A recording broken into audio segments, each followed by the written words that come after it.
ఆదివాసీ గూడాలలో తయారు చేసినప్పుడు ఎక్కడో అనాగరికులు తింటారు అది అని చాలా వ్యంగ్యంగా మాట్లాడేటోళ్ళు 20-30 ఏళ్ళ క్రితం.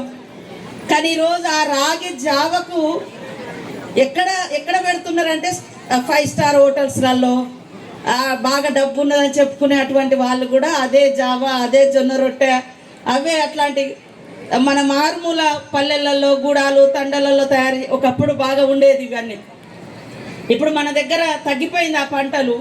ఇక్కడ సిటీలలో జావా రూపంలో ఏమంటారు సూప్ అని అంటారు, ఇంకా రొట్టెలు, ఇవన్నీ మళ్ళీ అక్కడ వచ్చినాయి.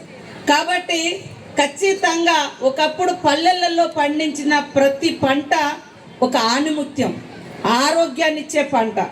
అలాంటి పంటలను మనం మర్చిపోయి పరాణ జీవులుగా ఏర్పడి బయటి వాళ్ళు పండించే వాళ్ళ నుంచి ఎక్కడి నుంచో మళ్ళీ వస్తే మనం అదే మళ్ళీ కొనుక్కొని మనం తింటా ఉన్నాం.